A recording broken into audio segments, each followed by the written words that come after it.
We are going to go through. So since you're the only one here, if you have questions, just oh, you might have somebody else. The first hour, we're going to go through some of the basic stuff of MLS. This is kind of like your original things we do. And then after we get through this, we're going to go through some more in-depth stuff. If you want to spend more time on the first part, let me know, whatever you want. You're the only one here, so you're in charge. I am going to log into mine.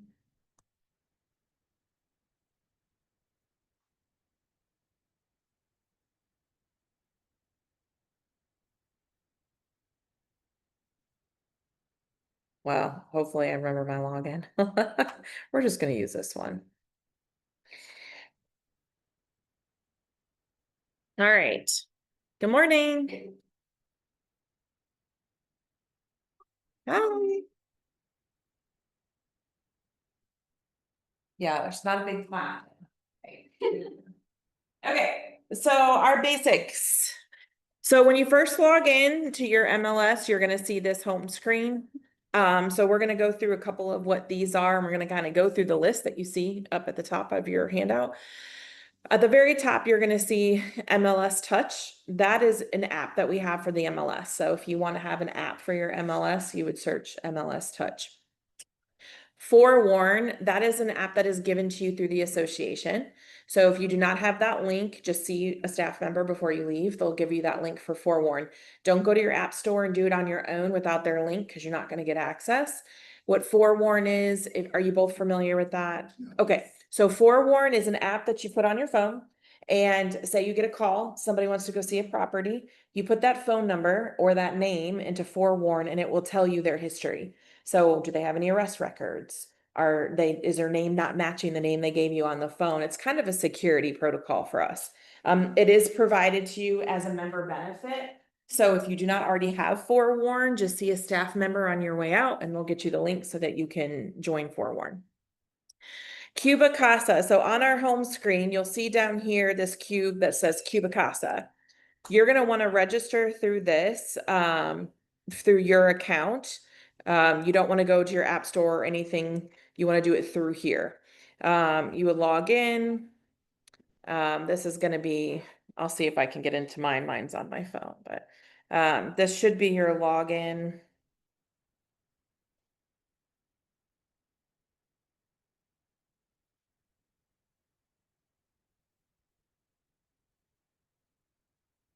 Okay, I don't know my login. I know. And it's always saved in my phone, and so then when you try and do it, yeah, okay. So when you go in, basically what Cuba Casa is, it's an app that allows you, so once you go through here and you register that you're a member of Longleaf Pines, it's going to give you the code to download the app on your phone. What Cuba Casa is you put it on your phone and you go into your house that you're going to list, or maybe even for your buyer, you turn it on and you can scan room per room, open the closets, and it will give you a direct floor plan with the measurements of each room. It's 6 months or so. So you already learned something new, right? Okay, great. So click on it. Let me That is fantastic. Does it go anywhere? Let me show you. Does it attach to the house in the MLS? So you have to attach it. Okay. But yeah, so once you have it, let me grab one for you. That's fantastic. So when you look at your okay. So it will do this for you. So it will create the floor plan with the measurements, where the doors are, where closets are. It gives you all the little features. Have you used it already? I haven't used it, but I'm gonna start using it. Yeah. So you can have a floor plan for every listing. Yeah, so you can have your floor plan for every listing. What I don't know how much this zooms in, so it probably doesn't matter. What I also do too, if you're walking with a buyer, I don't know if you've read some of the commission Q&As. If you guys don't, if you just go to just Google search North Carolina Q&A real estate questions, it will take you to the commission site and a lot of questions. A lot of things that pop up are buyer's agents are responsible for verifying square footage as well. So that's a great tool. If your client really likes a house, you could kind of just, as you guys are walking, scan the house. And then later, if they decide to write an offer, they're free. Now there is a free, so there's a free version. So you have to scroll down and choose free, but it takes 4 to 6 hours to get it. Now, if you want to pay for a higher version, a 3D version, all that, you can pay for upgrades. But it is free. The app is free and the free floor plan is free. Now, the only thing it does not do is give you the total measurements for the house. So what you could do is just upload it into ChatGPT and ask it to do the math for you. Now, So- do you personally, I mean, you're not telling us, but do you feel comfortable, if you got that, would you feel comfortable telling somebody that's the square footage? So with Cuba Casa, I've noticed a few things. Sometimes it's 100% on, in my opinion. Other times it's off. Like if I look at a floor plan, sometimes it won't have a closet measurement on there. And so I typically use it for floor plan just to show the floor plan, but I still, this is me personally. So, you know, like y'all know, but my classes don't say Megan told me, I hire somebody to still measure. So I still do it. And you also want to measure the outside of the house as well, because that's where your true measurements come from. So I've walked around with it on the outside too, just to make sure. But I would say it's within, most of the time, it's within our legal range that we're allowed to be, that 6% error, whatever that is. But it's not always 100%. But if you just want to know the floor plan or you want to list something, it is very helpful for that. Yes. Yeah, sometimes, because you'll see on it sometimes, like even on that one, like say that was a closet, the closet won't be on there for some reason. And I'm like, why didn't it put I measured the closet. But what I'm learning is that when you scan, if it says you're too close or you're whatever, because it will say you're too close to object or you move too quickly. My recommendation, what I'm learning, you have to go back and redo that whole thing. If you just start from where it tags you, I think that's where I'm losing the membership, the measurements. So you'll want to spend time on that. Okay, so rate plug is another one on here. Let me find Let me it. just ask, you said don't download the app, but how do you get it? on So your phone? go into MLS. I think you have to do it on a desktop. Create your account here, and then it will send you a link to download it. Gotcha. Otherwise, you're gonna have to pay for it. So don't want to do that. When you go into rate plug, what rate plug is, I'm in Stephanie's account. I wish I could, let me just try one more time to log into my, rate plug, you'll see it right here at the bottom. What rate plug is you can put in information to, with lenders. So you can have as many lenders as you want, and it will create you marketing flyers for your, listings. It's really great. You can also put an address in there and see if it qualifies for USDA loans.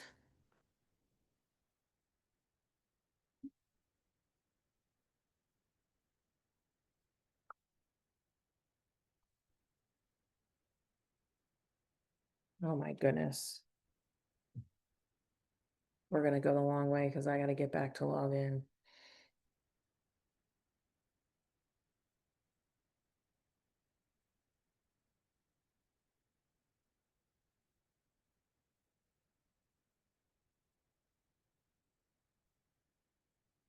Put that forewarn yesterday. Yeah, A little- I've used it a couple times. it's not gonna let me. Let's try one more time. So I can do more on here then. I think you can make it this time. I feel confident, right? You make it here. Gah, Um, I really, I think- how do I not know what? I feel like that thing's hard. I'm sorry, I feel like it too. It's in my little last pass, otherwise I can't get back in. All right, well, I'm just gonna log back into hers. So if you go to rate plug, this is where you can put in your listings information. You could get flyers printed. You can add as many lenders as you want to it. So you don't have to have one lender. You send an invite to your lenders you work with. They pair with you and then they can create flyers for you. It can give you, the flyers are really great. They'll break down that house and what the payments would be at the current rate at that price. So it's a great marketing flyer for social media, for the flyer boxes on your listing. So it is a really great tool that doesn't really get utilized a lot, but it kind of creates the marketing for you. There's no reason for you not to use it. InfoSparks and Fast Stats. So you're going to see right here, you have InfoSparks and Fast Stats. If you click on it, it's giving you data that, you know, if maybe you're not as good with the data in the area right now, or you're not really sure what the market's doing, you can come down, pick an area or a county. You could do, let's say, September. view report. It's going to break down for you the stats for that zip code that you just entered. So now you can see how many new listings compared to last year, how many pending sales in the zip code. This is great information for you, one, to share with buyers or sellers. Two, it's great for social media content. You can take this flyer and share it. You can literally just take the data, create your own marketing pieces. But it has a lot of data in there for you. You also have InfoSparks. This one can get much more specific. So if I want to look at, let's say I'm working in the 275,000 range, I have single families, I want 3 bedrooms, 4 bedrooms, 2 baths, 3 baths. I'm adding all these things, right? I can get all the stats for that. So how many new listings? So we could show how the market has changed. It's went up, it's gone down. We can show days on market. So when you're trying to show your sellers maybe what's going on in the market with days on market, you can click here, days on average. It will tell you kind of how it's trending. You could see it dropped, but then it went right back up. How many months supply of inventory do we have? So you can see from 2024 how we're slowly increasing inventory. What does this help you with? Well, obviously to prepare your sellers. Hey, market time is not going to be 3 days like during COVID. We have a longer market time in our area right now for this price range, this many bedroom, so you have a lot of data you could provide them with that. You can change how it looks if you like bar graphs versus charts. You can also click on it. It will give you social media. You can share right to social media. You could go by and do different rolling 3 months, so you can show different things there. So you could do all kinds of different things that you want to do on here. It's great stats, especially if you're not really familiar with what's going on with the market. Maybe you only work Fayetteville and you don't know what's going on in Hope Mills or Rayford. You can come in here and choose those, that information, and you can go through and choose more categories. So it's a lot of good information to use, one, for preparing buyers and sellers, because a lot of times buyers don't understand. Now they're getting more incentives. Well, why is that? Well, because there's more market time, more inventory, and sellers want to know, why am my house sitting so long? We want to give them the data so that they have it. Fast Stats is this one, and InfoSparks is this one, and they're both available anytime. Realist, we're going to talk about a little bit more in our advanced class. Matrix Learning Lab. So the Matrix Learning Lab, right here, you'll see it says Matrix Learning Lab. This is a great, great tool. I still use it. I don't know everything, so I just teach what I know. But when you come in here, you can learn about all different types of, oh, okay, it's of course updating. It has videos on everything, and all of them are 3 minutes or shorter. So say you I don't remember how to do a CMA. You type in CMA, it's got a quick step-by-step tutorial how to do a CMA. You don't remember how to do a search, you put it in there, step-by-step search. You don't remember how to set up an automatic search, you put it in there and it will show you a video. So what I typically do is I log on, usually every Friday, and I will watch 2 or 3 videos that I haven't watched. It could be on anything. I just pick 2 or 3 and I watch them. And it's sometimes I already know it and I'm like, okay, I wasted that 3 minutes. Other times it's something brand new and I was like, I didn't know it did that. Now I know something new. But pretty much every Friday I'll learn something new about the MLS because it's also constantly updating. But this is a great tool if you have some downtime and you want to do self-training, to come in here and watch a few videos and knock them off, and you'll learn some stuff on there. RPR. So we're going to go into RPR a little bit more in depth in our next session after we go through these basic things first. But RPR, it may not be connected because I'm in Stephanie's account. Okay, great. RPR is another data information place. So I'm going to show you, once we get through the basics, how you can use this to search for listings, how to target, people who've owned their home 5 to 10 years. It will give you how long they've owned it. You can get the mailing labels for it. You can also track market trends through this market trends. Pretty much anything you click on is going to give you a step-by-step tutorial. So you click on it, it will tell you exactly what to do next. So you don't really have to remember a lot once you come in here. But when we come back to this, we're going to walk through a couple things to show you how to do it. Also with market trends, when it gives you updates, it's going to give you scripts to use, as well as social media already created templates. So we're going to walk through that in a little bit. Home visit. If you need to hire somebody to do your photos, you can use home visit. We'll be honest, not a lot of people use it. They usually have their own photographers. This could take a little bit longer to get set up, but just say you're in a bind and you ask everybody at your office and they're like, I don't have anybody. Then you can click on home visit and that can set it up for you. You guys, I do. I always do professional photos, no matter a lot. Some people will say it depends on the price point. That doesn't, for me, every client is the same. So I'll, if I'm gonna do it for one, I do it for the other. Now, some I might do drone or do a little extra based on what the house is, but I will typically do professional photos for all, unless it's a foreclosure. That's probably the only time I won't do that. But everybody else, I'll do the same thing. So if somebody refers me to somebody, they're not like, oh, she did professional photos for me. Well, she did it for me.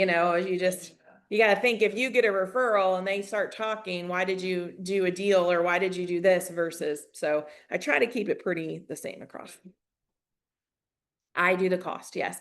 I've seen where, agents do, again, you run your own business and verify anything with your BIC, but since we're recording, I gotta make sure I say all the right things. But yes, I absorb that cost. I've seen some people put it into their agreements where they get a fee up front, and then they'll reimburse it at closing. So you can do different things if you don't want to have that cost up front, but it's part of my services. One home. So, where is my one home? Here. One home is your portal. This is where, when you're setting up your clients to receive listings, you can come in here, check your listings, go in, see what they're doing. You can edit anything on the account. You can manage your branding, make sure your picture's there. All that information is updated for contact information. so these are all current listings. This one home here is your contacts. So any contacts you've put into the MLS are going to be in your one home. So say you meet me at an open house and you want to put me in to get updates, you would add me to your one home and then I would get listing updates, things like that. So these are your contacts that you've made through putting them in the MLS. And then you can go in and make sure your branding of one home is all up to date. You can go in, make sure your picture's there. Do I want to add a picture? Is my contact information? You can create your branding kit. So you have all of that and then what your client sees. So that's what your client sees. So it's always good to check those things to make sure your affiliation is right, your phone number is right, you have the picture you want on there. So all of that's up to date. If you do property management, they do have safe rent. What that is, again, go through your broker in charge, make sure you don't have any like rules or whatever for your office, but you can come in here and it gives you discounted for screening. So like if you need to do background checks, criminal checks, credit reports, all those things, you can see they have all the different packages and you also get a discount. So by being a member, it's offered to you at a discounted rate. So if you do any property management of any kind, you can see that we offer that as a tool as well. And you do get a discount on that. And then showing time. So again, just so we're tracking, if you ever not see it here, you just click show more and all of them will pop up. And when you go into showing time, this is where your listings would be. This is also where you can see any showings that you've done. So any you've requested and you can go back. If you want to make a new request through here, you could put an MLS number.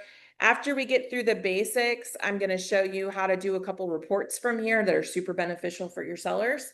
It shows how many listings are happening and what price points, which is great. So if my client's on the cuff of a price point, I might want to show them the report to get them down to drop price. So we'll come back into here and go more in depth into showing time. Okay, so any questions on these little pop-up things before we go further? Also, we do have a Longleaf Pines Facebook page. This is the public facing page. We also have a realtor only page. So if you're not on it, join it. It's Longleaf Pine Realtors only. It's a private Facebook page. Just request it. They verify your membership, but we do try to put all the classes and learning on there. This is the commission site. And you can go to the commission and read a lot of their things. Keep in mind that we have a legal support line through the state as a member benefit. If you have questions that you're unsure of in a transaction, I use the legal hotline all the time. It does not go to the commission. Okay. The commission works for who? No, No, consumer. the consumer. Our legal hotline works for us. So if you have questions, hey, I'm in this contract, I'm not sure is this right, and maybe you can't get a hold of your BIC or something, and you go to the legal hotline, they're going to help you, and it's not going to affect anything that has to do with the commission. So just remember the difference between our NCR, like our state benefit hotline, and the commission. You know, we love the commission, but we like to use the legal hotline that kind of helps us. Okay, so we're going to go into Matrix. And this is your home screen. You can move these any way you want. So I know people with different personalities, like different links, different places.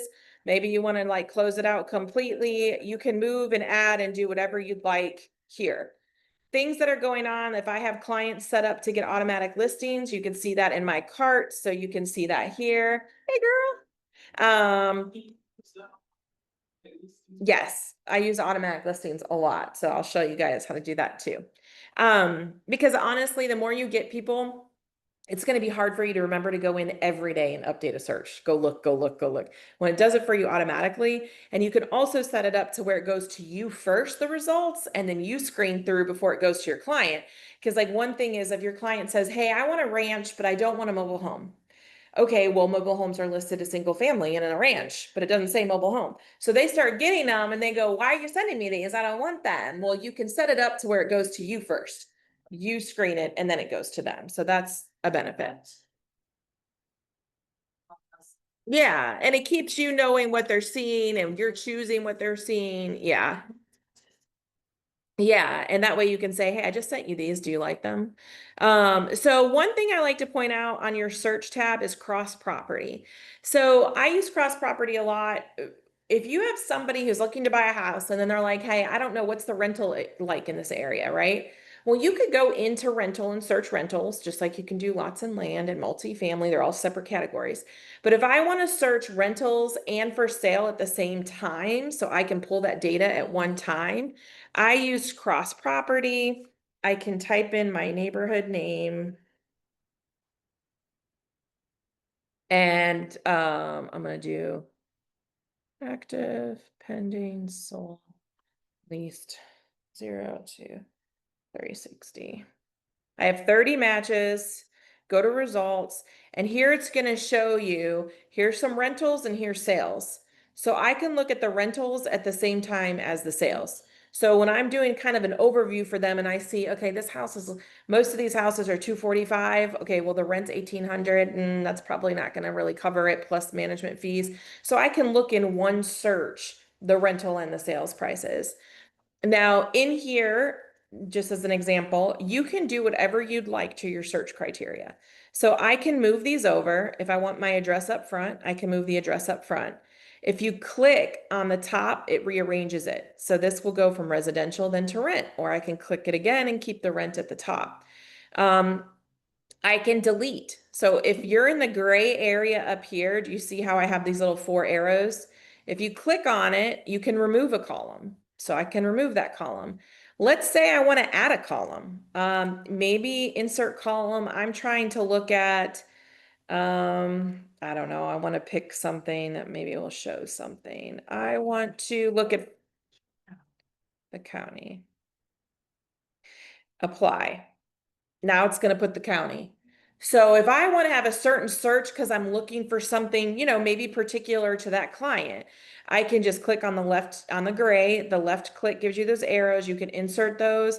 You know, you could pick anything that you like. Let's just say they wanted a fireplace. I don't know. But remember, if a person doesn't enter the data, the listing agent, that's why as a listing agent, enter as much data as you can.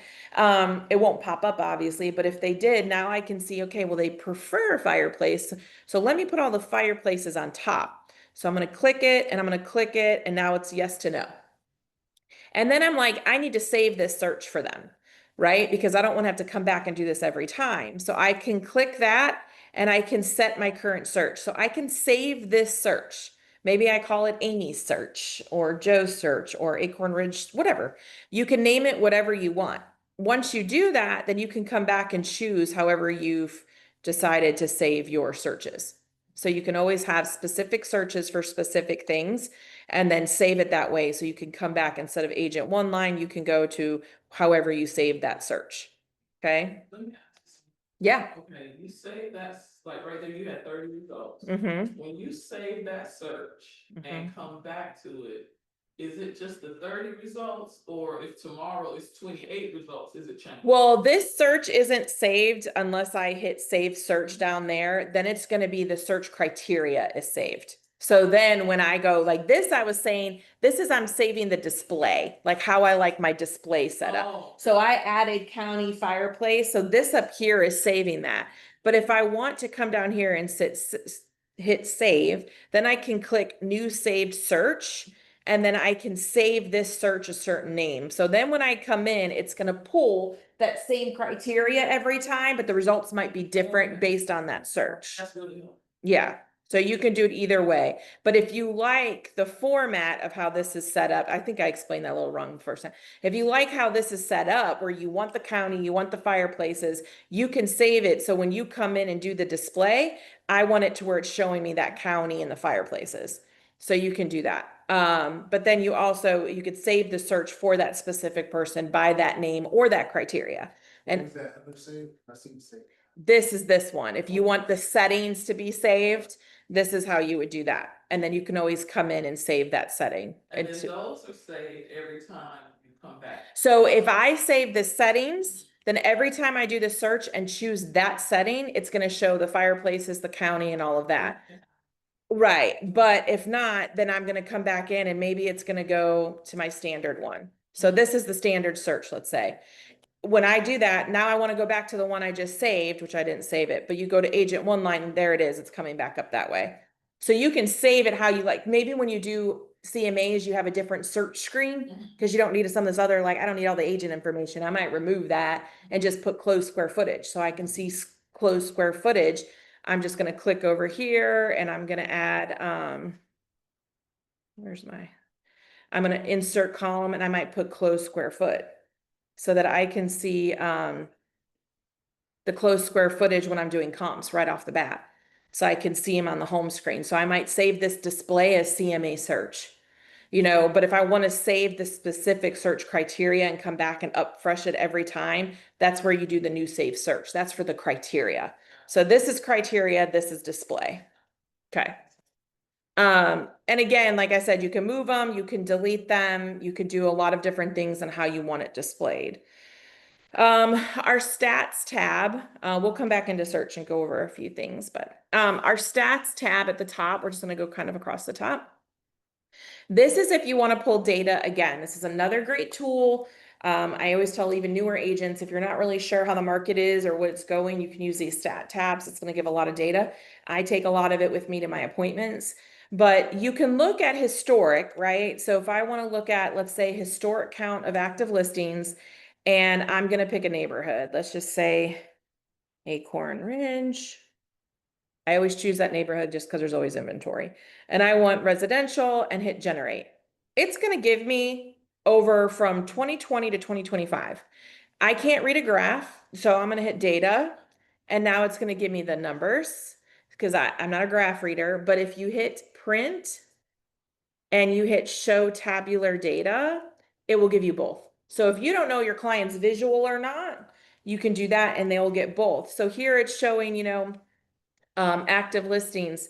In October, we had 0 and now we're up to 3, right? September, we're up to 4, which is, it's a great way to show and explain what's happening to the market. We see during COVID, we had 0 down to 2, up to 2, and then it kind of peaked and then it went down again. So it's a really great informative if you want to show history, right? And you can choose a lot of different things, price range, all that good stuff. But now let's say I want to be more specific. I would click this customize tab. When you click the customize tab, I want to choose year to date. I want to look at days to sell average because when you get listings, they're always going to say, how long is it going to take to sell my house? So I'm going to do days to sell average and I'm going to group it by month. I'm going to go back to my search. I have Acorn Ridge. So I'm going to start in my neighborhood, right? But I might go back later. If the neighborhood says 2 days, that's scary. So I might go back and add a school district or add the county, but we'll just start here. So Acorn Ridge, I'm going to hit generate. Now you can see, again, I'm going to hit data, that in September it took 19 days, August took 35, October it said 1. So you can kind of add that all up and kind of figure out your average, or those are the monthly averages, right? Well, I personally don't want to go to a listing appointment and say, I'm going to sell your house in one day, because that season's kind of past. So I'm going to go back to search. I'm going to probably take off Acorn Ridge, and I'm going to come down here where it says add field. And I am going to come in here and look for high school. And maybe I'm going to do a search by high school. So I'm going to click add. So I came in here, added a field, added it. Now I'm going to go back. You'll see it here. I'm just going to say Jack Britt, and I'm going to hit generate and then hit data. So now by high school, we're tracking 48 days for October, because we just got into November. So I'm not really going to use November because obviously it's not accurate data. But October's 48 days. So I'm going to say your neighborhood showed 1 day, but that could have been a listing. I'm going to do some research. Was it listed low? I'm going to get some data on that. But based on the same criteria in your school district, we're at 48 days. So now I'm prepping my seller for actual market time, realistic market time. It could be 48. Back in August, it was 57. So our market's kind of fluid. My estimate to you would be 48 to 60 days. We could sell sooner based on price, condition, whatever, but average market time would be this. That is a great way to go into listings, because if you go in and they think they're going to sell in 5 days, happens a little bit, but not like it was before. So the more data you can take, and I have my sellers sign these, because I'm going to reiterate every time I give a weekly phone call to them and they're panicking. Remember when we talked? 48 to 60 days. Let's not worry yet. Let's not stress yet. We're still in our time frame. Now, if they choose to do price drops, whatever, that's up to them, but I'm going to keep giving them the data. This is the way to give them the data, because your word of mouth, they may not be convinced. You can give them the report and they see it. And of course, there's all different kind of stats. They have closed price to list price ratio. So what are houses selling at? Okay, they've been at 100% for Jack Britt, but now in October they dropped to 99. I mean, they're not getting full price. So, you can kind of set the tone for that too. Hey, houses aren't selling at full price last month. They're starting to drop prices. So, that the more data you can give them, the more reassurance that, no matter if you're brand new or you're 20 years in the business, they can feel confident with what you're giving them. And again, this is at the stats tab at the top. Can that go as broad as county? Yeah. So if you, That would be good social media. yeah, you could go. And so if you want to remove this, we'll remove Jack Britt, but here you could put the county. So you could put Hope County, and you could do it by a county search for residential, year to date, close price to list price. If you want to be more specific, a 3 to 4 bedroom house, you could put 3 to 4 bedrooms. Like if you want to get more specific in your data, when it's wide open like that, you can do 2 to 3 bedroom. So on your searches, you can do dashes, like the 2 to 3, or you could do 2 plus. So if you do 2 plus, that means 2 and anything above. If you do 2 to 3, it's 2 to 3. If you just put 2, you're only gonna get 2. So I tell people very rarely put one number in there. You should either have a dash or a plus or a minus, because if not, you're only gonna get 2s. And if you put 3 to 4 bedroom and you just put a 3, you might miss those people who put the bonus room as a 4th bedroom, and that could still be a good comp. So you don't wanna shrink yourself.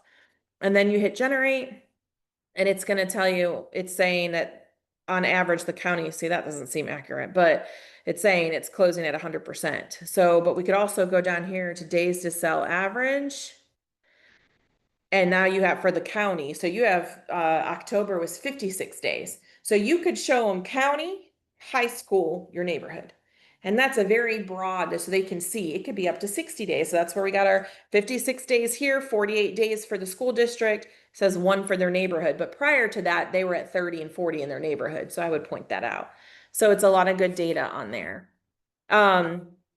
Realist, this is like a tax site you could go to.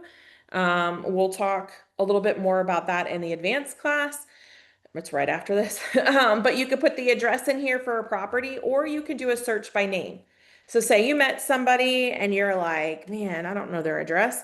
You could put their first and last name. You could do a search and it will populate whatever properties they own. Now, always remember this change counties right here. You want to make sure you have it marked for what counties that you are working. Okay, so I would do Hope, Lee, Robeson, whichever ones that you're working in, you want to make sure they apply because you want to make sure you see all the results for that. See, now you'll see that there are more houses. Like if you didn't have the right county, you're going to miss properties. If you go to one of those reports, hold on, I'm gonna go back.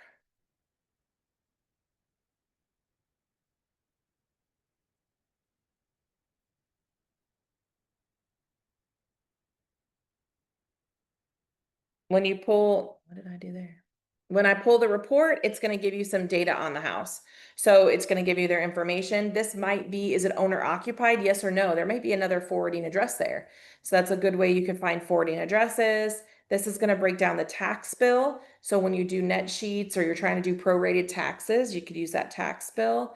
Down at the bottom, it's going to give you their history of the listing. So you could always go back and look at some of these old, like if I have a listing appointment, I do a pre-list interview over the phone before I go to get more data, but then I come and pull the house and I might go look at old photos.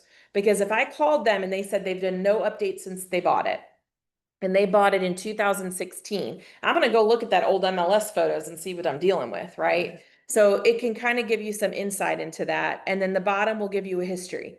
So you'll see deed history, quit claim, anything else like that, plus the mortgage history. We're going to come back to this page later when I show you how to do a deed search backwards to find covenants for a neighborhood, because it's one thing you should always be pulling. So we'll be back, but this is Realist. It will show you the flood map. You can pay for extra hazard reports over here. You could click on hazard reports. It will give you hazard, but you have to pay for those. Same with the premium reports.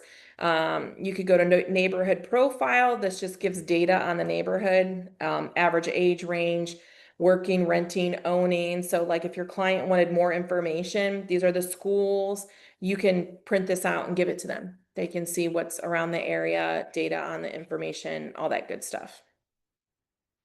Finance, it does give you some calculators.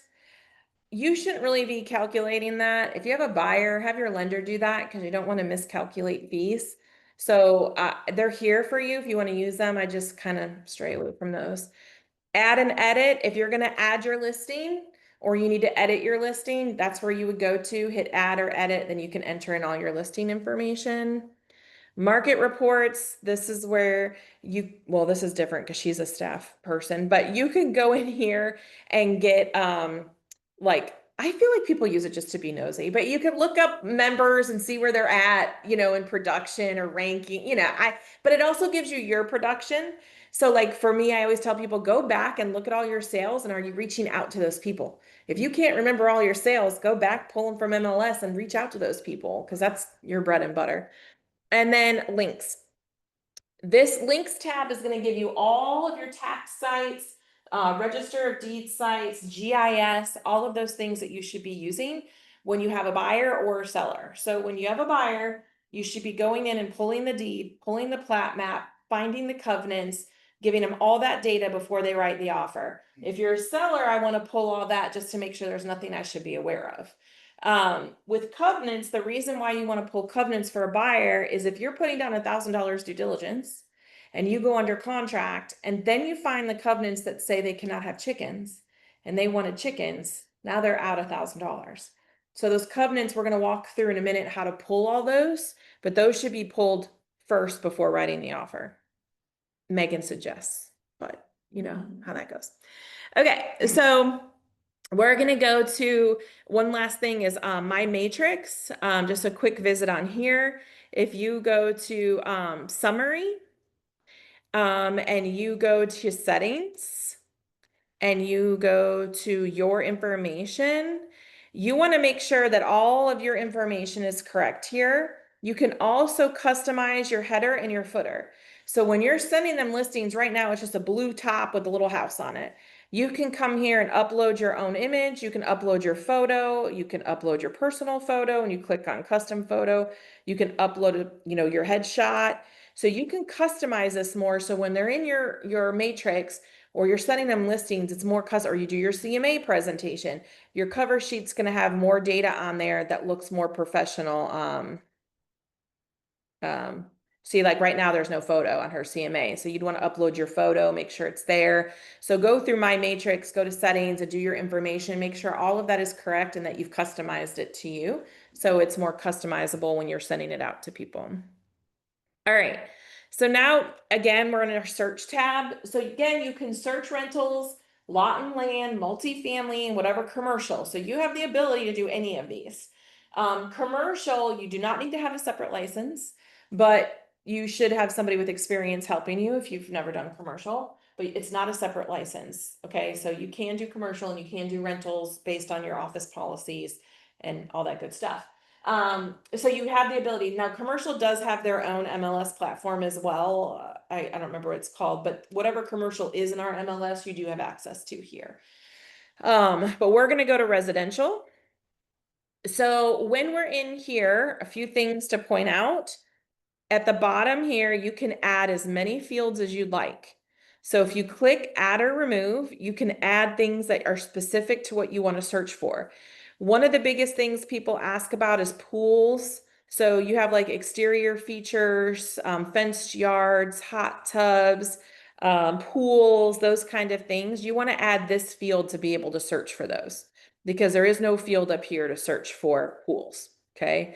So anything that you want to try to find and search for, there's exterior amenities. So if you want a waterfront lot, things like that, that's here. You might want to add it. But remember, if the agent doesn't enter it as an item on their listing, you can mark all the things you want. It's never going to pop up. Okay. So as a listing agent, you want to go through and mark as many things as possible. As a buyer's agent, you got to look a couple different ways. So you're going to add all these.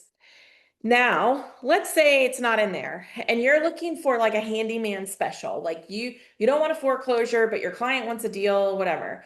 You can come and do a search in remarks. So what remarks is remarks 1, 2, and 3, right? So the public is number 1, private remarks is number 2, number 3 is the same thing as number 1. So it can be seen, it could have directions, things like that, but 2 is private. Well, I want to search all of them, right? So I'm going to shift and do an asterisk sign. That means anything that starts with it or ends with it. So I'm going to say handyman asterisk. So this means anywhere in these remarks 1 or 2, 3, if it says handyman, it's going to populate. So you'll see it says 13 matches. So I'm going to go to results.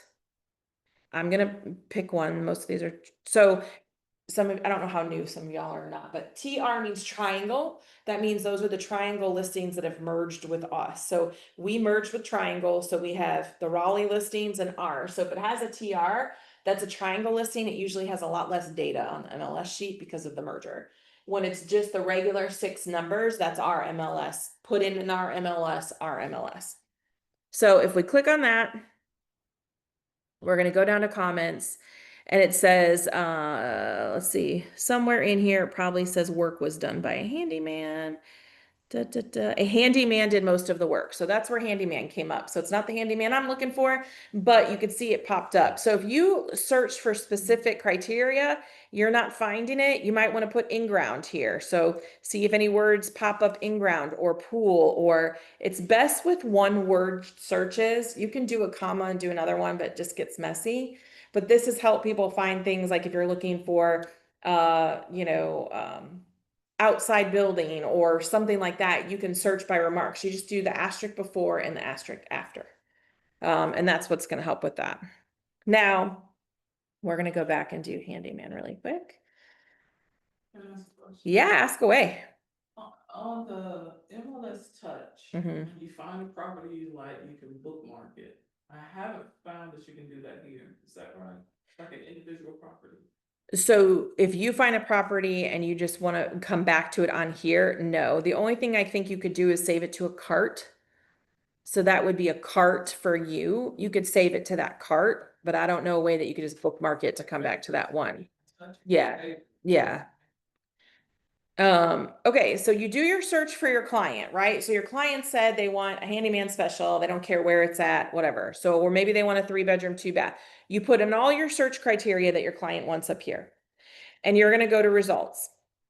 Now, I want to save this. So every time something pops up, it goes to my client without me having to come in every night and do the same search. So I'm going to hit save. new auto email. So you can see new auto email. What do I want to do? An auto email to my client every day with new listings. So I'm going to click new auto email. I'm going to create a contact for them.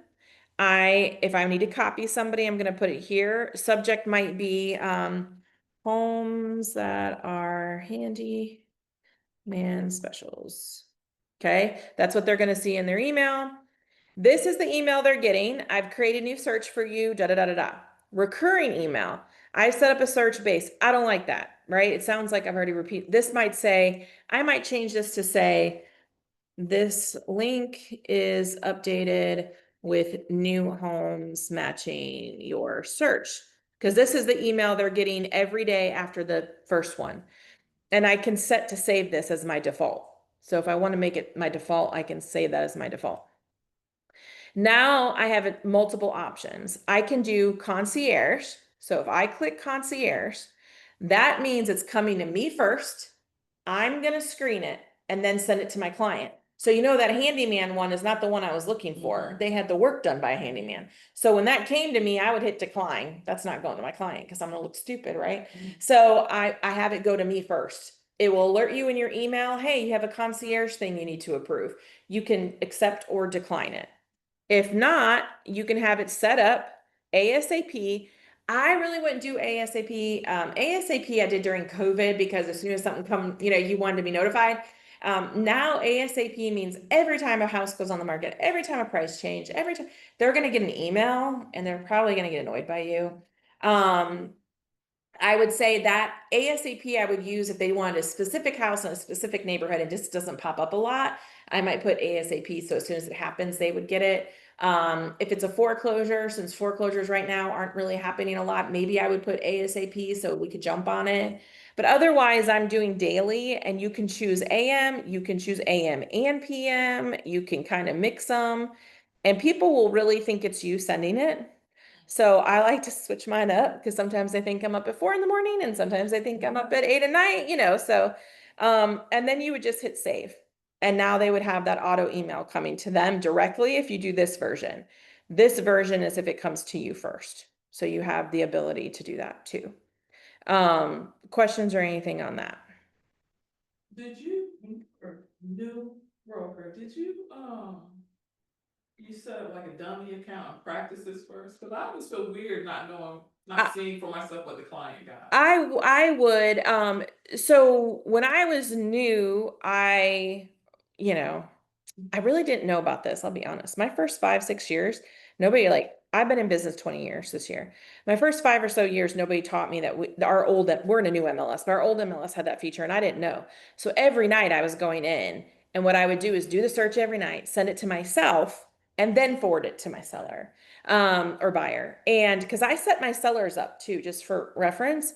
If I have a seller in a neighborhood, I'm going to set them up to get auto listings. So if a competitor goes on, they're getting notified from me. Hey, there's a competitor in your neighborhood. If one goes pending, they're getting notified. So it looks like I'm updating them regularly. Yeah, but now, I kind of set it up and let it go. Now that but if I do concierge a lot though, like she said, I do it a lot. Number one, to make sure they're getting what they asked for, because, I don't want them to think I'm not listening to them. And getting the concierge, it gives me an opportunity. I hit approve. Then later in the day, I do an auto text. So like I'll approve it. Then I set up an auto text to send later. Hey, I sent you a few more listings today. Any interest you? And I click it to send maybe 2 hours later. So that way they're getting the hit from my MLS and then they're getting my scheduled text later because I'll forget to send it if I don't schedule the text. So I'll schedule the text to send later. Hey, I sent you some listings. Any you're interested in? If you've never done it yet, yes, set yourself up as a prospect, do a search, send yourself some listings, set you up with one search, maybe go in, set you up with another search, do the concierge so you can see it. Use a different email than your work email, like use a personal one so that you can see what they get and what you get and don't get confused. But I would set everything up and learn it yourself first, especially if maybe you're not getting the criteria right. Like, why am I getting, this when I put in this? That would, teach you to come back and look. So you can always go back. So there's my matrix. You're going to go back to auto emails. And I can go, oh, I'm in Stephanie's.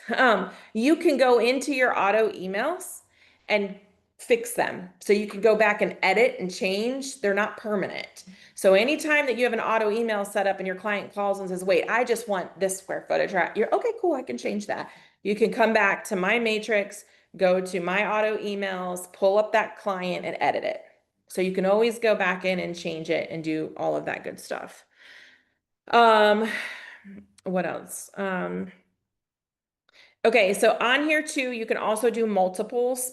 So if I do Acorn Ridge, you can also do another one, Brookshire, because they're right next to each other. So I might want to add those. So you can do multiple in each field. It doesn't just have to be one. You can also add lines for addresses. So you have a lot of flexibility in here. One thing that I will say that I use the most on here is drive time. So if I put in, my client wants a 3 to 5 bedroom, 2 to 3 bath, and I don't know, we'll just make up square footage range. We'll just pick a few. Okay. And they want to be 5 minutes from somewhere. Okay, not 5 miles, 5 minutes. I'm going to go to map at the top, and there's a little car logo. I'm going to click on the car. I'm going to say that I need to be at the Cape Fear Hospital. And you could put in anything you want. And I want to drive to here at 7 a.m. in 5 minutes on a Monday. I'm going to click add. It's going to give me only the listings that match my criteria that are within a 5-minute drive of my point. So this is really helpful when people say I need to be 10 minutes from my daycare, I need to be 10 minutes from my work, whatever it is. A lot of people use this here, and that's just miles. That's not drive time. I don't really like this feature, but a lot of people use it and that's cool. But I like to go to map and use the drive time because this is literal drive time. And you can put different, like if I put a different time of day, this is going to change the results. So if it's like they got to be at work or they got to pick up by 5, you can use that. Now they also have these other tools, like you could draw, a circle if I want to be in this area.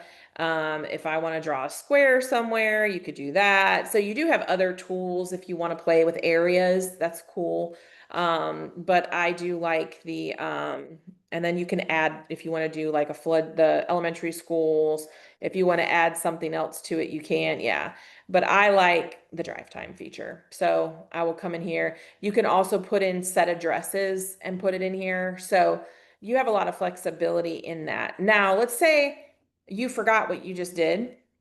You could go to recent searches and it's going to pull up like your last 20 recent searches. So say you get kicked out, something happens, and you're like, crap, I don't remember. You can literally pull up that old search. So it will save the last 20 searches. So if you get caught up in something, your computer times out, it will save those last searches. So you can always come back over here. And I always forget that.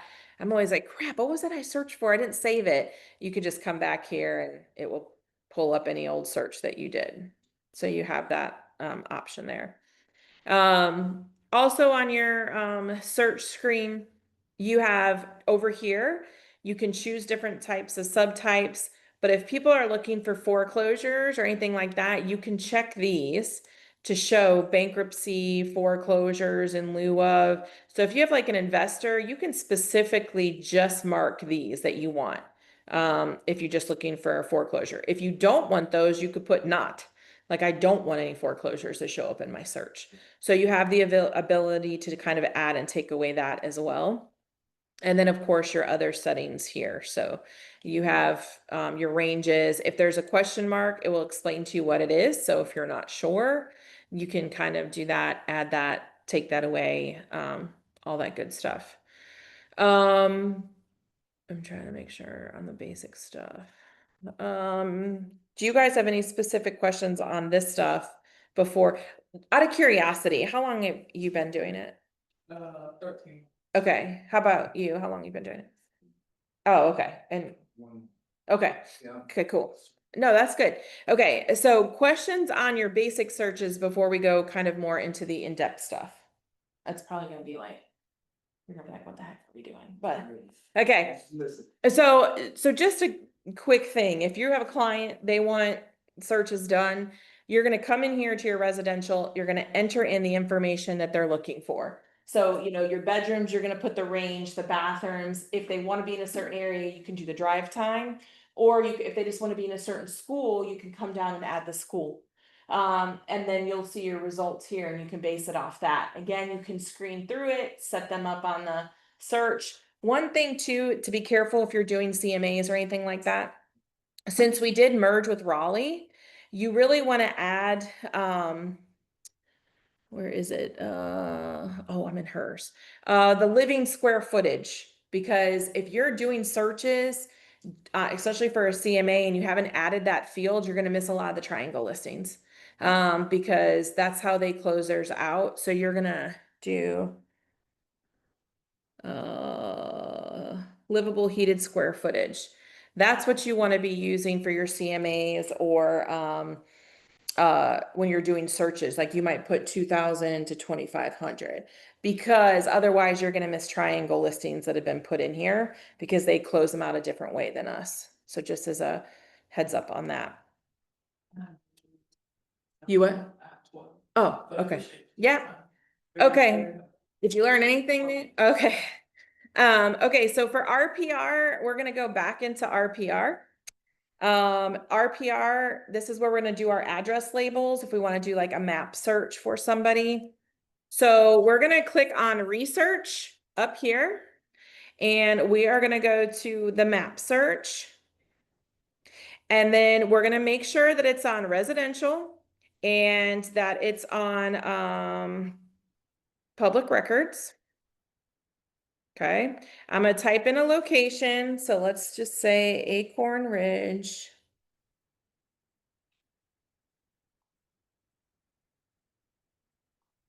I don't know why it's not popping up on hers, but it popped up on mine. All right, we'll just change it. We'll change it to, let me think. Hmm.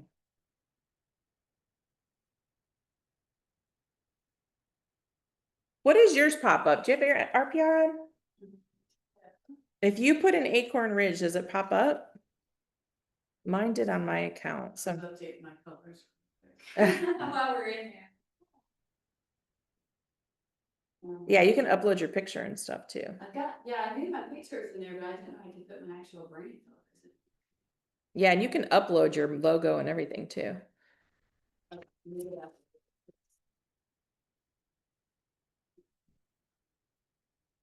Because on mine, I wonder if it's a setting on here somehow since I'm in Stephanie's.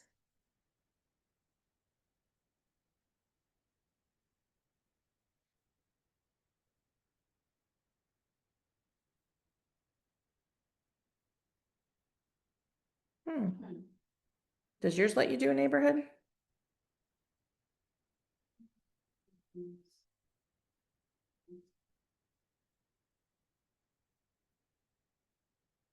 Just go to research and then go to research and go to map search. I'm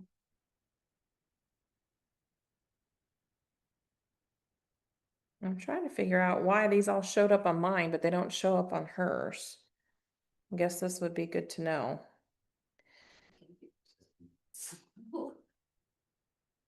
I don't know if it's a setting. Loading. Okay, Too many windows open. hold on. And it might be, let's see.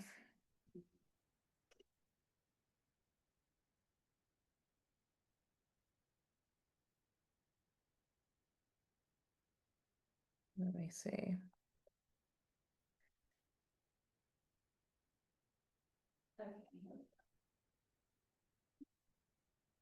Which neighborhood were you trying? Acorn Ridge. Huh. Well, mine, it's weird because I did all this last night to make sure it worked and mine works, but it's interesting that it's not working on her account. Guess I should put in Fayetteville because it brought up Missouri. Yeah. I'm trying to figure out why it's different because then well, we'll just do, let's see. Yeah, but it didn't bring up Fayetteville. That's why I added it as a market, but I can't. I'm trying to figure out why. Yeah, it says no properties are found. Let me see. All right, we'll just do Fayetteville.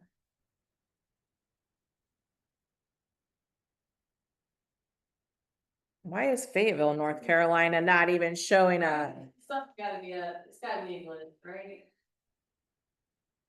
Where's Fayetteville, North Carolina?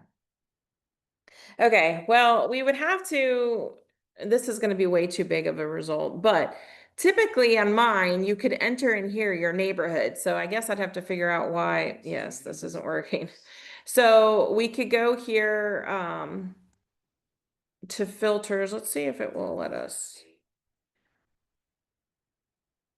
I wanted to narrow it down by neighborhood. I don't know why it's not doing that.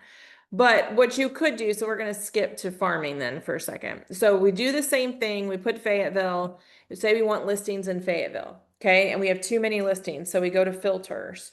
We can change what we want. We just want single family. Maybe we want three to 4 bedrooms. We're thinking about the best product that we want listings for. So we're going to say maybe 2 to 3 baths. We want 2,000 square feet to 2,500 square feet.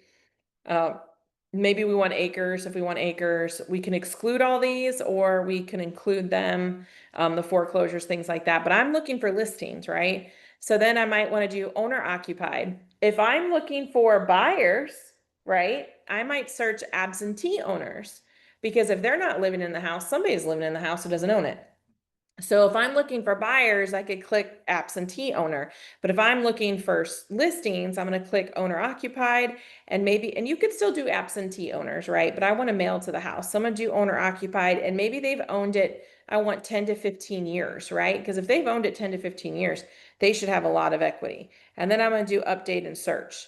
And then once that comes up, it would say, which I don't know where it, there we go. Then we have our mailing labels. So I can print, there's 654, so we can narrow that down some more.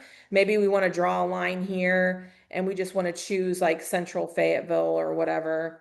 We can choose here, we could do freehand, and maybe I just want to do this area. Okay, since I couldn't get my neighborhood. I can do that area and then I can just do mailing labels. So once I do mailing labels, it's going to give me the labels to directly mail these people. So it will download it. You'll have your mailing labels. I'm not sure where it went, but it will pop, of course. Yeah. You would do mailing labels and it will give you the mailing label. So you would just need labels to print it out. And there we go. Okay. You can do, I usually will change it to owner name or current resident so that it gets delivered. Because sometimes people can put return to addressee if it's not it. I want all occupancy types, and then I would just hit print and it would give me my labels. So I'm not going to print it here, but you'll see that it has all the labels on there. So that way you're not having to hand address if you didn't want to. It's got all the labels for you and you could go through and kind of farm those people for listings. So if you're looking for listings, you could go in and do that and say, hey, I'm looking for somebody who's owned the house 10 to 15 years and go through and do that. Market trend reports. So if you go back home and you click on market trends, you know what? I wonder, hold on, let me add here. Enter neighborhood city. I'm really stuck on why that other one didn't show up on that page. So we're going to keep trying. I'm going to say Hope Mills, North Carolina.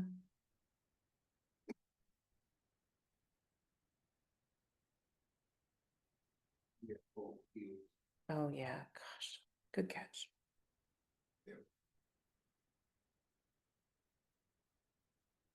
Why is it? There we go.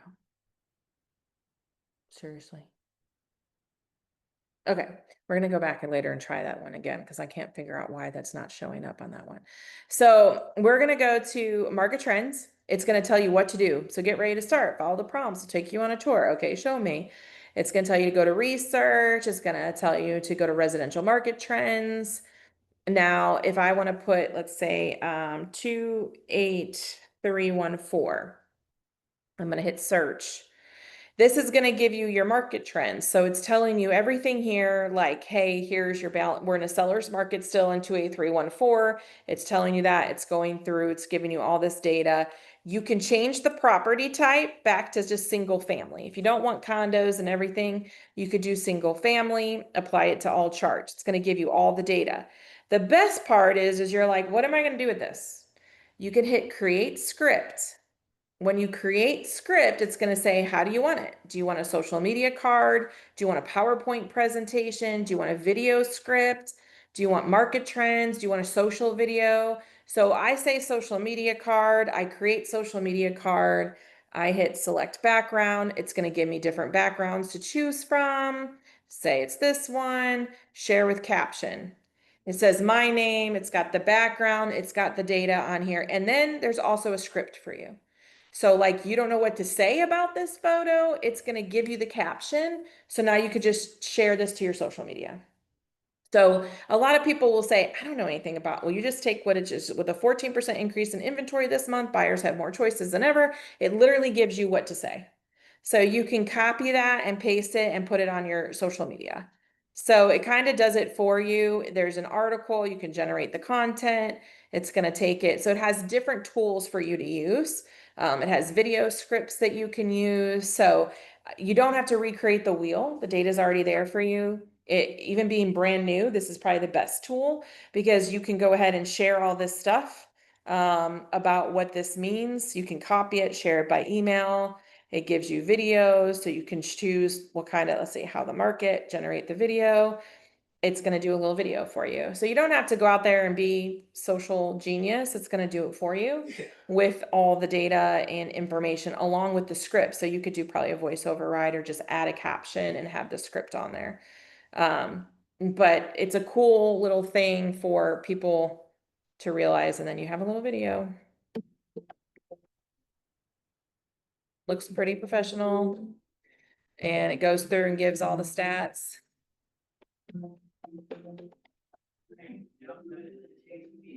Yeah, you can download it. You could, yeah, I mean, you could add text, you could do all that. So anytime you come in and do your market trends reports, as long as there's more than 3 results, it will let you create the script.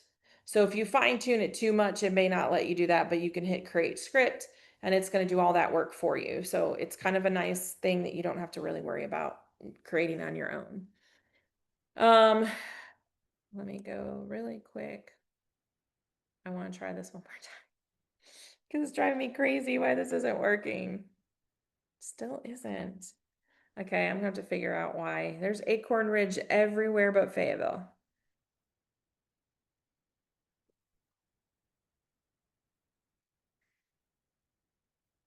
Pulled up one house, but I need the whole neighborhood.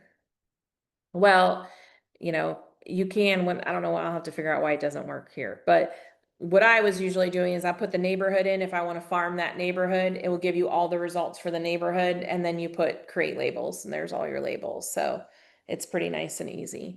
Now back in Matrix, I'm gonna show you how to pull covenants for a neighborhood. So like working with the buyer, you should always be pulling covenants before you write an offer. As a seller listing agent, I always pull covenants just to attach it to my listing, just so it's available in case the buyer's agent isn't doing that. So if you go to links, you would go down to whichever register of deeds it is, the county that you're working in. So I'm going to do Cumberland County and I'm going to do register of deeds. I'm going to actually jump to something really quick too. So if you go to the GIS, this is something else I would usually always pull for my clients, especially buyers. You're going to go in, you're going to acknowledge this, and I'm going to put an address in here. Okay, it's going to pull up that property. I'm going to look here at, the legal information, make sure it's matching, have all of this great stuff. You also have up here layers.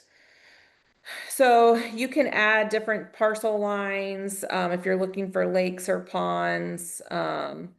You can also search for different information on the property. So like if I want, are there any cemeteries nearby? Is there any wetlands nearby? Anything else, flood zone areas, I'm adding all those. I don't see any, so I'm pretty clear on this lot, right? But if you're in other areas, I always just come and do the overlays to make sure that there's, somebody said they didn't want a cemetery nearby or anything like that. I'm gonna mark all the things that they wanna know and see if it shows up anywhere. This neighborhood seems pretty clean, so it's no issues. Let me try, let me do one more address to see if it shows.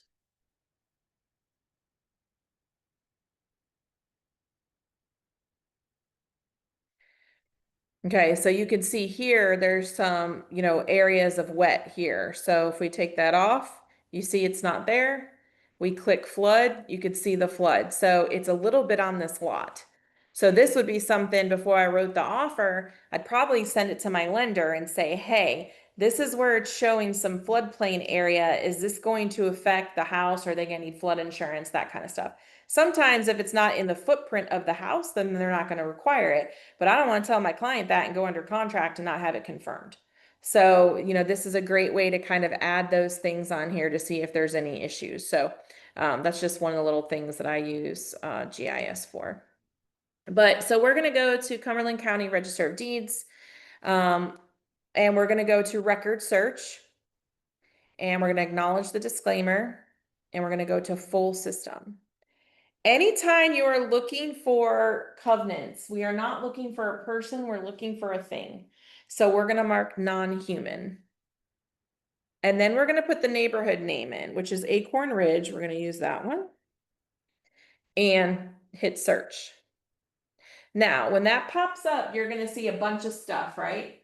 COV is covenants. So if you see yeah, that's what we're looking for. If I don't see it, you can see there's page 1 of 2, so you could skip to page 2 if you need to keep looking.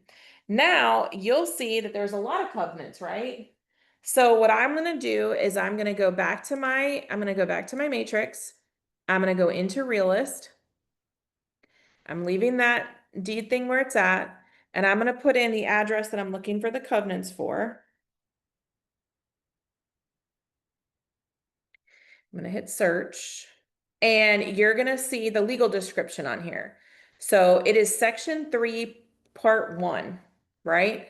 So I'm gonna go back to covenants and look for section 3, part 1. Because all sections can have different like there's neighborhoods that have HOA in the front, but not the back. And so I don't want to use somebody else's covenants. So I'm going to click on here to the covenants for that. And I'm going to click image. And now I have the covenants. This is what I'm going to have my buyer sign. I'm also going to review it with them. Like if they've told me that they want a 10-foot fence, I'm going to read. I don't have to read all the covenants for my client. But if they told me specifically they want a 10-foot fence, I'm going to be looking for that. Here again is the animals, no animals or poultry of any kind. So if my person told me they wanted chickens, this isn't gonna work, right? Right, so I need to make sure that I'm checking those, because whatever your client tells you becomes a material fact. So if they say they want chickens or they have an aggressive breed dog or anything like that, so you have this information here. The interesting thing about Acorn Ridge is that they have never collected for an HOA, but it says that there's an HOA. So one, I'd have to disclose that to my client. Their deed, their covenants say there's an HOA. Now they haven't collected, it hasn't been put in, but you need to sign off that you've read that. So I would have them sign here and then sign somewhere else on the thing specifically if they've received that. So you always want to read those covenants to make sure you're not missing anything. Riverbrook out in Rayford, they have an HOA in the one section, but not the other. So you always want to read them to make sure, because if your client closes and a month later they get told, hey, we have an HOA, you got to pay this, they're going to be very upset if they did not want an HOA and you didn't tell them. Now, the important thing with realist, if you remember at the bottom, it gives you the deed history, right? So here's your deeds, your books, your page. If you ever cannot find your covenants by neighborhood name, you would come in and deed search and read each deed to referenced covenants. So what that means is I would go into my my thing here and I would put book and page instead. I would enter this book and this page, 7341. 7431, and I think it was 309. And I would do search. Then I would read, so there, this isn't the right one, but I would read that deed and see where it references if there's any covenants. So you'll see here, it references the plat, book and page. So if you ever can't find the plat, book and page, you look on the deed. It's usually also on GIS. But you would also read it too, and it says, let's see, hereby require blah, blah, blah, showing. It doesn't say anything about covenants. So restrictive covenants, easements, and right-of-ways appear of record. That means that there could be some. So what I'm gonna do then is go back and see where it was. So it was recorded in book 3171, page 203. I'm gonna go back and I'm gonna enter that. 3171 and page 203. And I'm literally deed searching back to see if I can find any covenants. So on here, this is saying phase 1 and plat book, a portion of property and deed that gives you, this is conveyance with subject certain declaration of covenants, conditions, and restrictions recorded in book. So I found my book and page for my covenants. So if you ever search by neighborhood and you can't find it, you start doing a backwards deed search. Gotcha. Start with your most current deed, you pull up the one before, you might go 10 deeds back till you find it. Now, some deeds are no longer relevant. So, you know, if it's like 1940s and it said women couldn't buy a house or something, obviously that's not relevant. So, you know, if it hasn't been attached to a deed probably in the last 10 years, I'd probably ask an attorney, are these still valid? Because, you know, obviously some of them are really old. So that's how you find covenants. Now, with the labels that we were talking about that did not work in RPR the way I want them to, you can go in Realist and do the same thing. So if you go into your Realist, you go into search, you want to make sure whatever counties you work are all marked so that they will show up. I'm going to click on my search right here, and I'm going to scroll down to subdivision, select from list. I'm going to say Acorn Ridge, hit search. I'm going to check the boxes for Acorn Ridge, and I'm going to hit apply and hit search. Now it's going to populate those addresses, and I can come down here now and do labels. And you'll see it gives you the same option. So if you want to do farming, you can do that in Realist as well. Showing time reports. So we're going to go into showing time really quick. So when we go into showing time, reports is a big thing that people don't really utilize a lot. If you go into reports and you scroll down to target market analysis, if I have a listing, I'm going to click run report. And let's say that I have a listing that's, we're going to do 225 to 325. We're going to say my listing's at 315. I'm going to do increments of $5,000 because I want to see what the difference is, right? And I'm going to do Acorn Ridge because my listing's in Acorn Ridge. I'm going to hit submit. It's going to give me a report that shows from 225 to 229. There's been 2 showings in the last month. The next price point, 245 to 249, has gotten 16 showings. And then where I'm at, 255 to 259 has had 4. So if I'm in this price range, right, what might my suggestion be to my client? The client is in that price? Is in this price range or this price range. Let's just say he's in this price range. What would my suggestion be? If I'm listed at 250 and I'm getting no showings, but this range is getting 16, you might want to do a price drop. But if he says, Megan, if I'm at 265 and I pull this up and say, listen, Mr. and Mrs. Seller, 260 to 265 has 0. 255 to 259 has 4. We're still tracking with our price point, whatever. But if we're on this line right here, I might say we need to drop below 250 because they're getting a lot of our market showings. Right. So this report, like I send this every week to my sellers because right now the market has changed so much back to what it was before COVID that sellers start freaking out. Well, now let's go back to the beginning of class. If we told them it was going to be 45 to 60 days, They should be prepared every time I call them every Friday and say, we're still tracking. When I send them this report, hey, listen, there were 4 showings in our price point. We got 2 of those. So we're doing fine. Chill out. We're good. But if we're at 255, you know, or we're at 250 and we're not getting anything, I would say, listen, the bigger houses are getting showings and the lower price houses are getting showings. We probably need to drop down. And if I'm showing them the data and they see this week after week after week, that might jump them to kind of make a change. So these showing reports could be very helpful with that. Also, if you're looking for agents that if you want comparables to see what's going on in an area, you can kind of come in, but your listing, your office has to have at least 3 listings to show up in the criteria. So I'm not going to put Acorn Ridge. I'm just going to do Fayetteville to keep it pretty wide open. Why is Fayetteville not? Let's do the zip code. Ah, what did I do? Did I lose myself? Go back.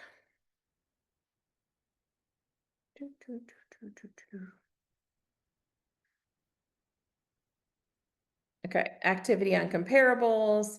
I'm gonna do zip code 28314. And I don't know why it's not letting me. I'm failing today.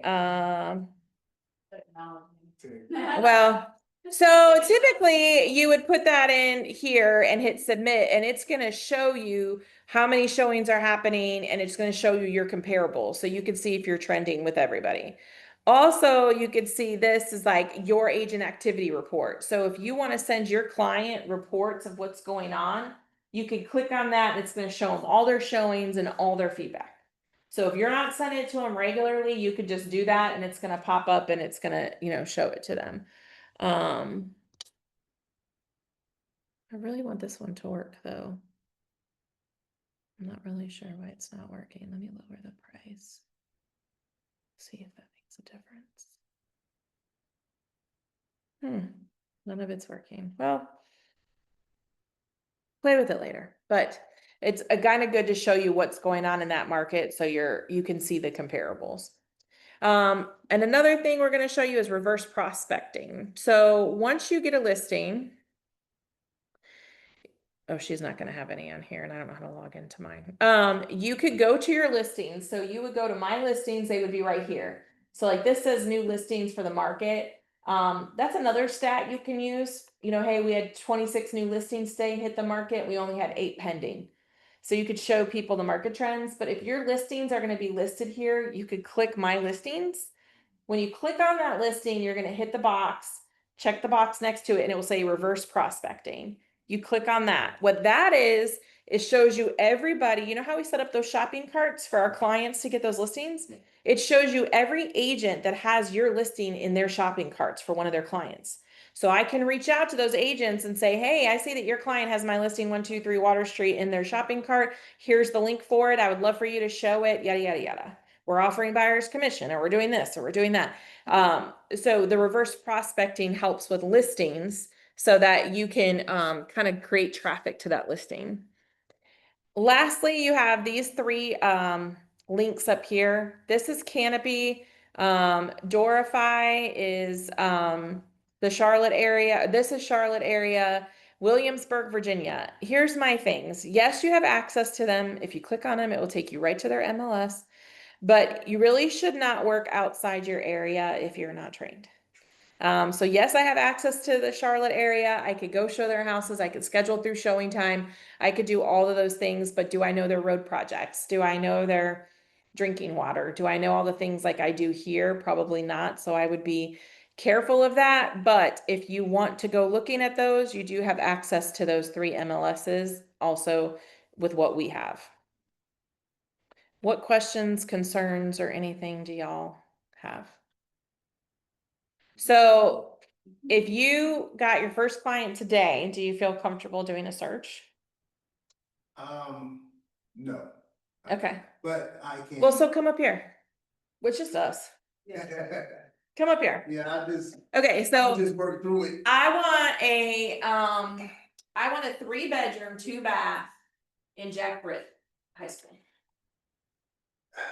You want a how many bedroom? 3-bedroom, 2-bath in Jack Britt. 3-bedroom, 2-bath. Mhm. 3-bedroom.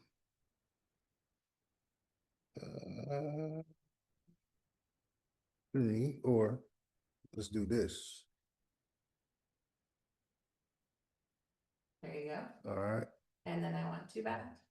okay. Oh, and I want a minimum of 2,000 square feet.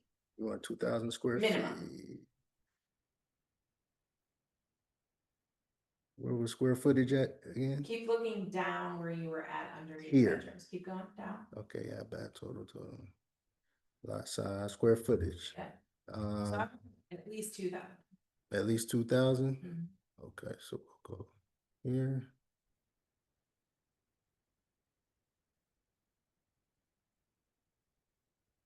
Okay, and I don't want to go over $600,000. Oh, I don't want to be under 300, but I don't want to be over 600. and that's price point, Yeah. price up here. And you said, how many- 300. And 600 is my max. do I just type that in? 300 and then dash, no, just 300, Okay. because you'll see that little checkbox next to those zeros, it's already marked 100,000, Got you. and then do 600. 600, Yeah. 300 to 600. And then I want Jack Britt High School. Jack Britt High School. That was grade school 1. Grade school is elementary. Jack Britt is a high school. Here we go. Yeah. All right, so type in Jack Britt. There we go. Okay, and then let's see what we get. Okay, so you're click on one of them. Let's just click on one of them. Okay. Okay, so here you can click through the photos. So if you click on that photo, you see the little arrows. You can Right. click through and look at all the photos. Okay. So you might say this is a great fit for Megan, or it's not a great fit. Right. You're gonna scroll down, you're gonna see, okay, so right up here at the top.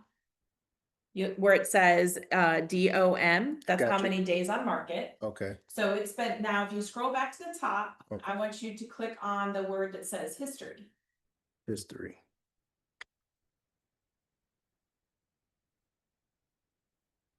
Okay, so it went on as a new listing in January of 28 or January 28, 2025. Had a price drop to 330. Then it had another price drop, 325, then another price drop and another price drop. Right. So that is something that I would probably share with my client. Okay. So that they understand the history, or if it's been on and off the market, it will show here. And I would say, hey, we might want to investigate this. It's been on Gotcha. and off the market. Gotcha. So then we're gonna go back to the listing tab. So just go back to click listing. You can also click flood map, actually. Click on all those at the top. Flood map. Yeah, so there's Gotcha. flood map. Mhm. This would you see it says areas determined to be outside the floodplains. So right there at the top where it says flood code, where those lines are written, you'll see it says it's outside the 100 and 500 year floodplain. Gotcha. Gotcha. So if this was a house they really liked, I'd probably print this and take it with. Okay. And then you can click back onto the listing. This thing. Okay. Now, what I'll also do, you can read here, it says the electric company, water company, and sewer says septic. So right underneath Got that it. red Fayetteville. Right. Got you. So if they said they didn't want septic or anything like that, you Mm. probably want to disclose that. Okay. And then you would scroll down. And it's gonna give you, you're gonna read those remarks. What do you need to know in there? Mhm. One is public, so your client can read those. Number 2 is private. Got you. So it's saying that they're gonna pay $7,500 in closing costs with a full price offer. Camden Road expansion has already taken the piece at the road. Mhm. This original parcel was divided. There are 2 new construction houses that will be built in the future behind and beside. That's all things that you want to tell your client, Got you. because they don't want to buy this house and find out somebody's being built in their backyard. All right. Material facts. Yeah, so you want to tell them everything that you know. So Mhm. now we want to go back to our, so you're just gonna hit that previous, let's just say, and we're gonna Gotcha. look at the previous listing. So you can go through and select hand by hand the ones that you want to send them. Or do you see where the display up here where it says 360 property view? Got you. Yeah. You can click on that and change it to agent 1 line at the Agent. top. There you go. It goes back to the whole thing. got you. So now you want to send all of these, you want to set me up in an auto email. So you- right here at display, these are the saved displays, correct? Right. Got you. So Right. I can go back, got you. Okay. Now you want to save this so that I just get this search criteria. You want sent to me every day. So how do you do that? So just the layout? No, That's the what I'm saying. whole, the whole Okay. results. Well, I I'm want down all here of these then. emailed to I'm me. down here. Yep. Yeah. New auto email? Yeah. Yeah. Perfect. And then you put in my information. Got you. Okay. So go back, hit the back arrow. Uh-huh. All right. And let's say you just want to send me one. So go check the box for one. One of those, just pick a listing. Okay. And then how can you email me just that listing? New auto. No. No? Click back on actions down there on the bottom left. Okay, got you. And from here, you can email it right there on the bottom. Email. Directly to me. You can print it. So if you want to print it for your client. Got you. Yeah. So click print. You can choose if you want to do the agent full, that's your version, or your client full down there below that is the client version that you can print, because we don't want to print the things with remarks 2 on it for the client. Exactly. Okay. Now, if they go to write an offer, I'm going to have them sign that full display. Right. Because I want them to see that they read remarks 2. Okay. Because that's protecting you. Right. And it protects them, that they're aware that the house is going to be built behind them and all that stuff. And side of it, yeah. So you can print that, you can email it, or you can just hit back to results. Okay. Now, another thing you can do is, let's just say you were using this for sale, let's just say, right? At the very top, you could click all those check boxes. So this white check box right there, okay? So one of the things you could do if you want to give data, let's just say this is all the same neighborhood for learning purposes. Right. You can hit the print button at the bottom. Got you. Print, print. And then click it again. Then click the 1004 MC market conditions detail. And then hit print to PDF. This is something you can use in the neighborhood for like a listing. It's going to break down their active homes. That's all we've chosen. But if it was active, pending, sold, it would do that. Okay. And then it's going to break down the comparable listings. You can see the average price at the bottom. You can see average days on market. So you can use this report for your listings as well. So if I'm going to a neighborhood, I might pull that neighborhood, do all their active, pending, sold, pull this market condition report, because a lot of appraisers use this report too. And it's going to tell you what the average days on market. See, like down here, you can see it was 281, 153, 55. Okay. So we could see it went down a little bit. Yeah. Price went up a tiny bit, but this is for multiple different neighborhoods. But Gotcha. if we were in the same neighborhood, it would give us a better report. Okay. I think that's about. Is there anything you need to know how to do? I've learned. Did you learn stuff? Yeah. I can't tell by your face if you learned stuff or not. Well, because I'm doing it like as you're saying. Yeah. Most of the stuff I've already got, it's just like the little things that kind of tie it together. So I'm excited. Okay. Yeah, definitely. Good. Yeah. Okay, is there anything else off the top of your head? No. I'm just gonna play with it, because what you taught me, I'm actually retaining a little. Yeah, But hands-on always helps. Yeah, exactly. But as far as being quick with it, I did take a little. And there's Longleaf Pines Association does have a YouTube channel. And there are 2 1-hour matrix videos where I go way more in detail on a lot of stuff. This one will be on there too, so hope you don't mind being on YouTube. Okay, so that will be on there too, but there are some you could go back and reference too. But my best advice is that little matrix, yes, play with it, but that little matrix learning lab too, it gives you lots of tips and tricks. But take my information, and if you get hung up, you need help, you're like, I don't remember, don't hesitate, just reach out and I'd be glad to help. Because this was very quick. Usually my MLS class just by itself is 3 hours. So, and that's the basics, like it's not, getting into like the RPR stuff. So hopefully y'all both got something. Oh, yeah. Okay. Definitely did. Well, thank you all for coming. Thank you. Good refresher too.